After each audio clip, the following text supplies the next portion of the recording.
Tony चिड़िया उत्तराखंड के जंगल में अकेली रहती थी। टोनी चिड़िया के माता पिता बचपन में ही गुजर गए थे। टोनी चिड़िया एक अनाथ चिड़िया थी। वह अपना खाना इधर उधर ढूंढ कर खाती। एक दिन टोनी चिड़िया को कालू कौवा मिला और बोला, टोनी बहन, तुम अपना एक घर क्यों नहीं बना लेती? अरे कालू भैया, मेरे पास इतने पैसे नहीं। अरे टोनी बहन, तुम मुझसे कुछ पैसे उधार ले लो और अपना घर बना लो। अरे कालू भैया, मुझे उधार लेने में बहुत डर लगता है। अगर मैं सही समय पर उधार नहीं दे पाई तो आप मुझे ताने मारेंगे। अरे नहीं नहीं टोनी, मैं ऐसा नहीं हूँ। ये लो 30,000 और अपना घर बना लो। टोनी चिड़िया पैसे ले लेती है और वह उन्हीं पैसे से अपना एक अच्छा सा घर बना लेती है।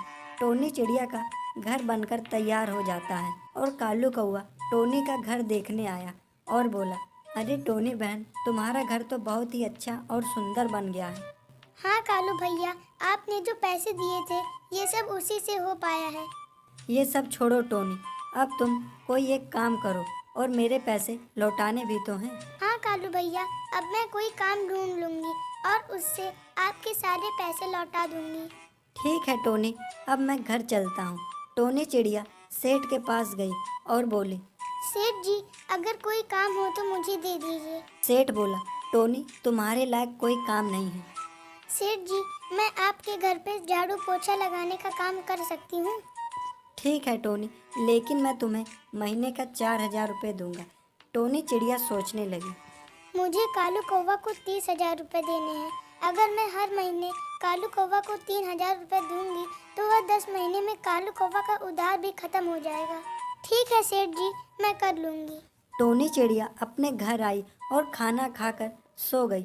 अगले दिन टोनी चिड़िया सेठ के घर पर काम करने जाती है और वह काम करके घर आती है। ऐसे ही सेठ के घर पर काम करते करते उसे 1 महीना हो गया और सेठ ने उसे 4,000 रुपये दिए और वह पैसे लेकर सीधे कालू कौवा के घर गई।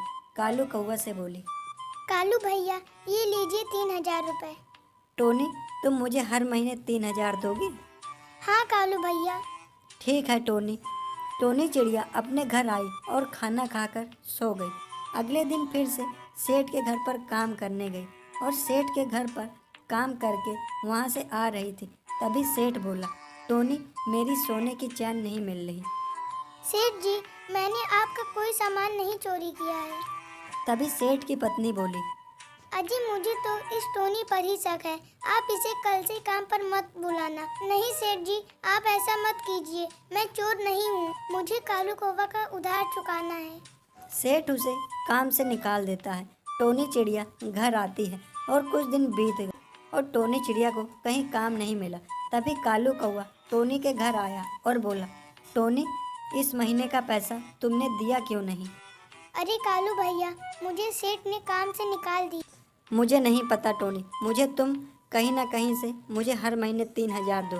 टोनी चिड़िया जंगल में जाकर बैठ जा। तभी जंगल में एक पेड़ था और वह पेड़ सूखा था। उस पेड़ में से आवाज़ आई, अरे कोई पक्षी मुझे पानी दे दो। ये आवाज़ सुनकर टोनी चिड़िया घबरा जाती है और बोली, कौन हो तुम? सामने क्यों नहीं आ रहे? मैं एक सूखा पेड़ हूँ, मैं तुम्हारे पीछे ही हूँ। अगर तुमने मुझको पानी दिया तो तुम्हारा हर काम बन जाएगा। तभी टोनी चिड़िया उस सूखे पेड़ को पानी डालती है और तभी उस पेड़ में बहुत ढेर सारे अनार आ जाते हैं। ये देखकर टोनी चिड़िया बोली, क्या मैं आपके अनार खा सकती हूँ?